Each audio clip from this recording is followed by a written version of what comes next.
Hello and welcome to the West Asia Post. I am Ghadi Francis, and over the next half hour, I will get you all the latest updates, stories and news from this region that I call home. Starting with Turkey. Nobody should be disturbed by Turkey's military operations in Syria. This is what the Turkish President Recep Tayyip Erdogan said recently while stating that a ground operation against the Kurdish groups in Syria will be launched. Now this comes amid relentless airstrikes against these groups, which Turkey blames for the recent Istanbul blast. So what's next? Here's a report.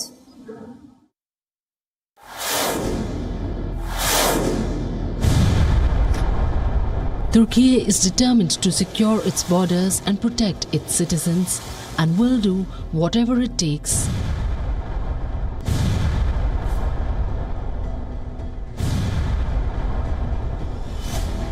That was the unqualified message from Turkish President Erdogan. Recently speaking after a cabinet meeting in capital Ankara, Erdogan said nobody should be disturbed by Turkey's military operations in Syria.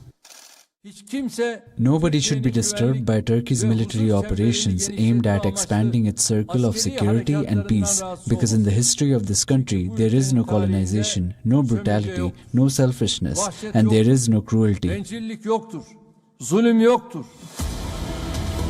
Howitzers fired daily from Turkey have struck Kurdish targets for over a week now, while warplanes have carried out airstrikes, strongly hinting that the airstrikes could soon be followed by a ground operation in Syria.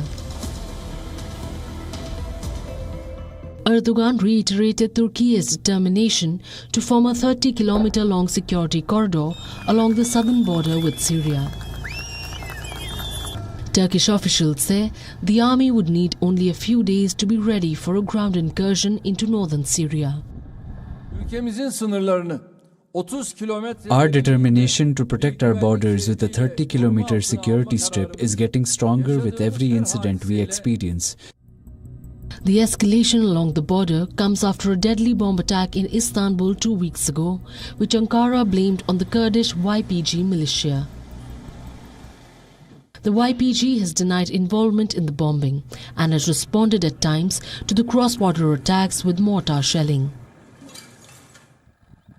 That Turkey has gone after Kurdish groups. It has launched military incursions in Syria. Even in the past, targeting the YPG, which Turkey regards as a wing of the outlawed Kurdistan Workers' Party or the PKK, an outfit which Turkey, United States and the European Union have all designated as terrorist group. Turkey's defense minister held a meeting with the commanders-in-chief of the armed forces on Monday as Ankara continued the bombardment of Kurdish militia across the border in Syria. And as speculation about a land operation deepens, Turkish officials say all preparations are complete, it's now a political decision. Not just the Turkish army, but even Turkey-allied Syrian rebel fighters claim they are ready, and all they are now waiting for is for President Erdogan to give the go-ahead. Erdogan has recently said Turkey would launch a land operation when convenient to secure its southern border.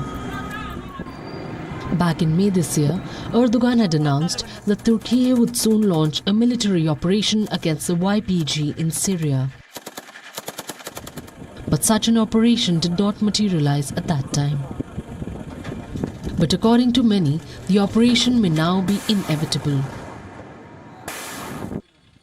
They say a ground operation targeting the areas of Manbij, Kobani and Tel Rifat is unavoidable to link up the areas brought under the control of Turkey and its Syrian allies with incursions since 2016. In fact, it is believed that Ankara has also been in contact with Moscow and Washington about its military activities. Remember, Turkey is a NATO member and therefore a United States ally, and the US in no uncertain terms has told Turkey that it has serious concerns that a military escalation would affect the larger goal of fighting the Islamic State in Syria. Not only the United States, Turkey's other ally, Russia too, has asked it to refrain from a full-scale ground offensive. Moscow has supported Syrian President Bashar al-Assad in the country's 11-year war, while Ankara has backed rebels fighting to topple Assad. However, Turkiye has so far snubbed all calls for de-escalation, reiterating its determination to go after Kurdish groups. In fact, the Turkish Defense Ministry has claimed that the country's army has eliminated 14 YPG militants who were preparing to carry out attacks in Syrian areas under Turkey's control. At least 3 Turkish soldiers have also been killed in northern Iraq, where the military has been conducting an operation against the PKK since April this year. The Turkish Defense Minister recently travelled to the Iraqi border area and reportedly told the military commanders that Turkey would complete the tasks of the mission. As the airstrikes against Kurdish groups continue, it is clear there is no stopping Turkey from escalating its military operation in Syria. How Russia and the United States will react will keenly be watched. Before moving forward, let's take a look at what's making the headlines across West Asia. Israeli Prime Minister designate Benjamin Netanyahu reaches a coalition deal with the far-right religious Zionism party, with 3 portfolios on a rotating basis.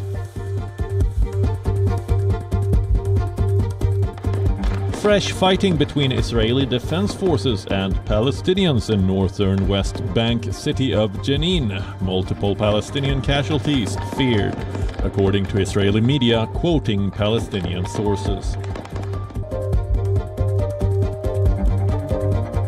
Iranian security forces reportedly killed a man celebrating the country's football team's defeat against the US at the World Cup.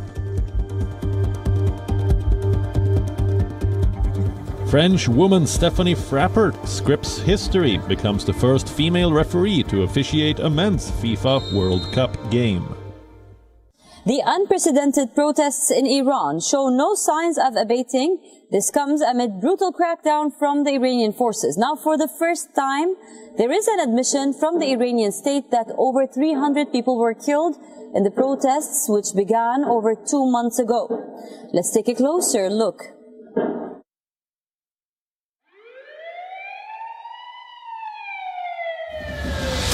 For weeks, Iranian authorities refused to acknowledge it. Now, finally, an admission. The Islamic Republic says over 300 people have been killed in the raging protests across Iran since the middle of September.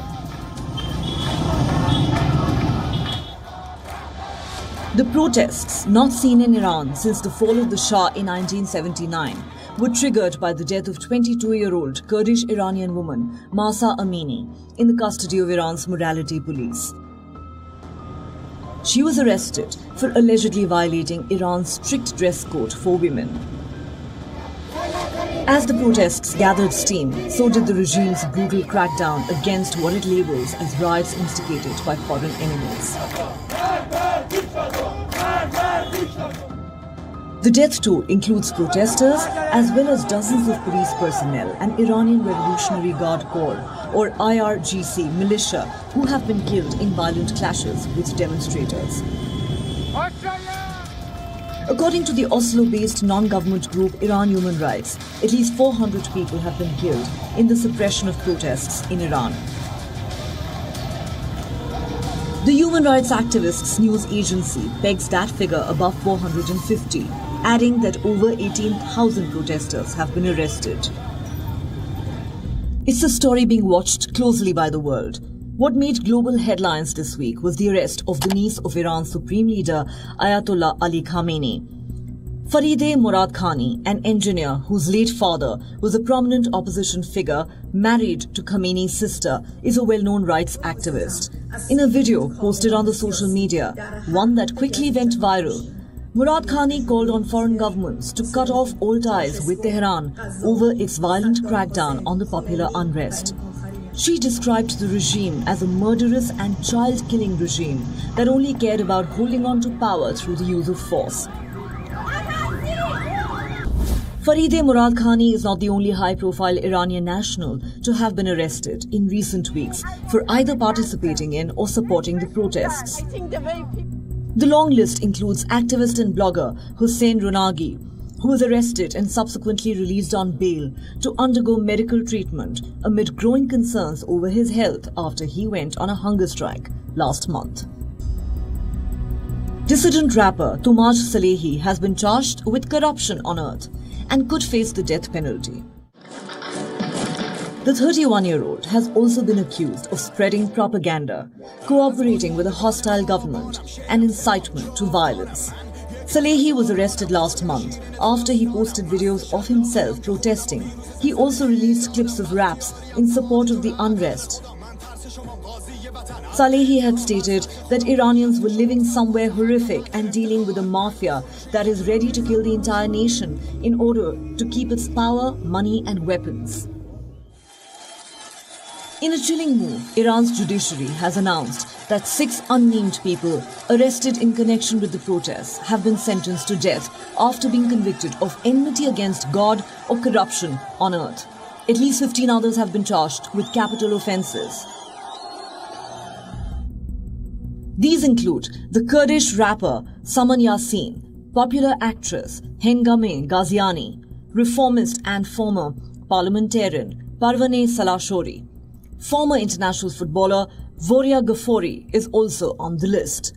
Ghaziani was arrested after she posted a video of herself appearing in public without a hijab. Her fellow actress, Katayun Riahi, was arrested at the same time after releasing a similar video. Star footballer Voria Ghaffori, who's of Kurdish origins, was arrested on charges of having tarnished the reputation of the national team and spreading propaganda against Iran. He had recently expressed his support to Iranian Kurds, telling the authorities in Iran to stop killing them. And let's not forget what happened ahead of Iran's opening game against England at the FIFA World Cup in Qatar. The Iranian football team pulled off an act of courage as they refused to sing the national anthem in solidarity with the protesters back home. 11 players stood shoulder to shoulder, sending out a message of protest without uttering a word. On the biggest stage in the world, it was a gesture that drew global applause. However, 4 days later, things changed. When Iran faced Wales, the players did not protest. They all sang the national anthem as Iranian fans cried in the stadium. Reports say the players were forced to do this. As the Iranian Revolutionary Guard Corps, a branch of the Iranian armed forces which enforces the will of Ayatollah Khamenei, gave a dressing down to the Iranian team, even threatened the players, who were allegedly told that their families would be imprisoned and tortured if they refused to sing the anthem one more time. Reports also suggest that dozens of officers from the IRGC have been drafted to monitor the players to ensure that they don't mingle outside their squad or meet foreign players. The uprising, which Iranian authorities are using brutal force to quell, poses possibly the strongest challenge to Iran's clerical establishment since the 1979 Islamic Revolution. The demonstrators from all walks of life have questioned the Islamic Republic's legitimacy. Many have burned pictures of the supreme leader and called for the downfall of Iran's Shiite Muslim theocracy. The protests have primarily focused on women's rights. Mahsa Amini was detained by the morality police for attire deemed inappropriate under Iran's Islamic dress code. But the demonstrators have also called for the fall of the supreme leader. Iran has blamed foreign enemies and their agents for the unrest, claiming it has proof that Western nations were involved in fueling the protests. Recently, the United Nations' top human rights body voted to appoint a probe into Iran's deadly crackdown on the anti-government protests. Iran was quick to reject the investigation, saying it would not cooperate. Even as the crackdown, which has drawn global condemnation, continues, it is clear that the people of Iran have had enough and are no longer willing to submit to the regime or have their rights trampled upon. Bureau Report, The West Asia Post. WION World is One. The controversial decision taken recently by OPEC to drastically cut oil production not only threatens to make the global energy crisis far worse, but it also prompted the US to reevaluate its ties with Saudi Arabia, given that this decision was seen as one that would help Russia in the ongoing Ukraine war. We tell you more.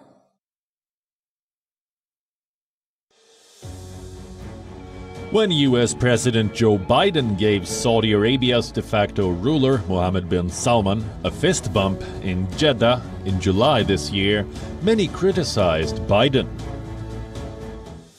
Others labeled the gesture realpolitik. After all, Biden had vowed to make Saudi Arabia a pariah state over the assassination of journalist Jamal Khashoggi. And here he was, acting as a pal to the man who is widely believed to have ordered the journalist's execution. But did that strategy work? Apparently not. Many analysts say the Saudi-US relationship is in shambles today. And the most recent trigger for the ties to go south was this. In the month of October, OPEC Plus, the Organization of Petroleum Exporting Countries, announced it was going to cut oil production by 2 million barrels a day.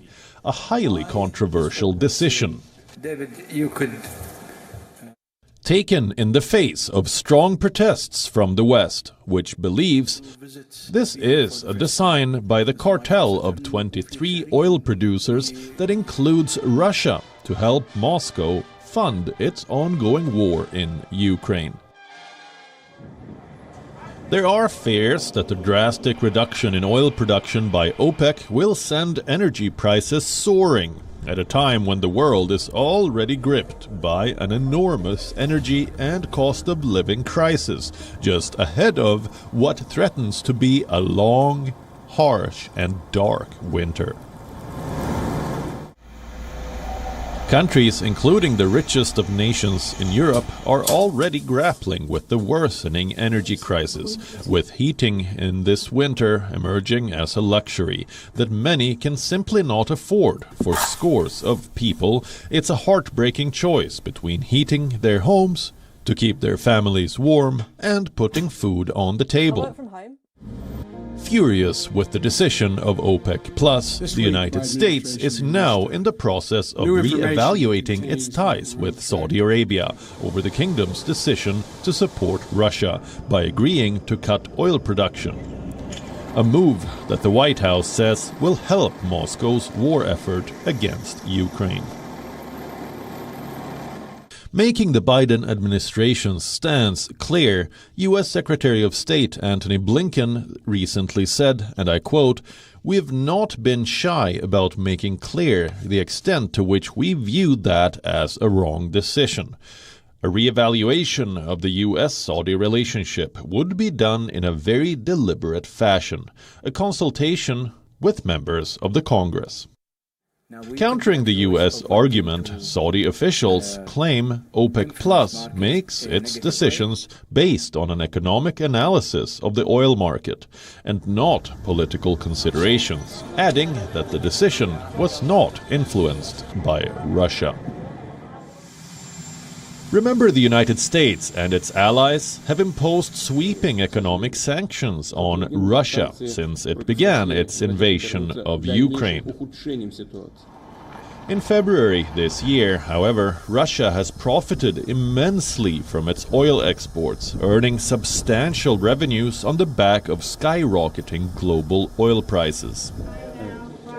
U.S. officials had made frantic last-ditch efforts in late September to try and persuade Saudi Arabia not to join the OPEC Plus in announcing the production cut, but in vain. OPEC and non-OPEC producers will convene in Vienna next on December 4th to decide on the next phase of their production policy.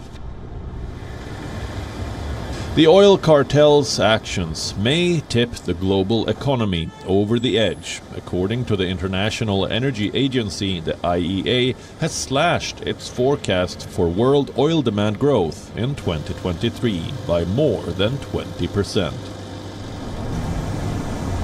The International Monetary Fund has said that for many people, 2023 will feel like a recession, as it cut its GDP growth forecast to 2.7% from an earlier prediction of 3.2%. So what does all of this mean for the Saudi-US relationship? There have been multiple reasons for friction between the two countries, but the steep cut in oil production, some experts say, could be the final nail in the coffin. The White House immediately released a statement to re-evaluate relations with Saudis. Legislation to remove U.S. soldiers from Saudi Arabia was presented by a Democratic congressman.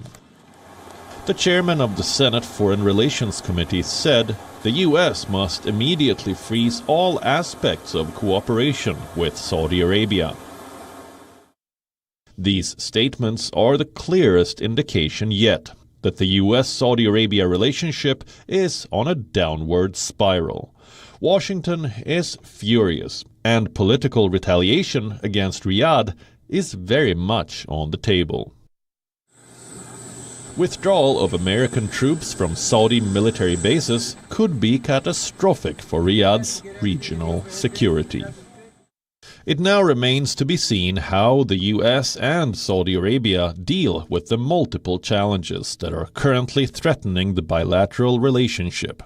Or will it remain on a slippery slope thanks to the latest oil crisis? While the FIFA is in full swing in Qatar, another tournament is happening in the Gulf nation. Camels from all across the Gulf are contesting at Qatar's Camel Mzayyin Club's Beauty Festival. Let's take a look at these beauties.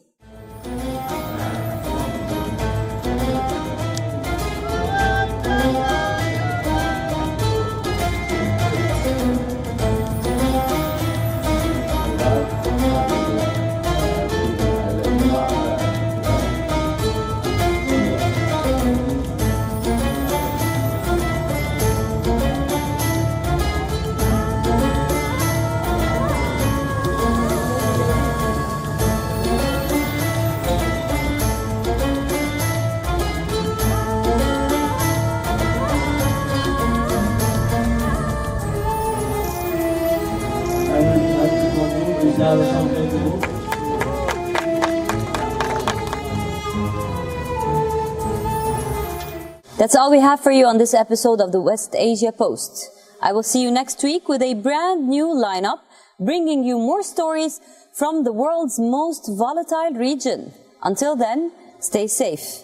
I am Ghadi Francis, coming to you from Beirut, Lebanon, and you're watching WION World is One.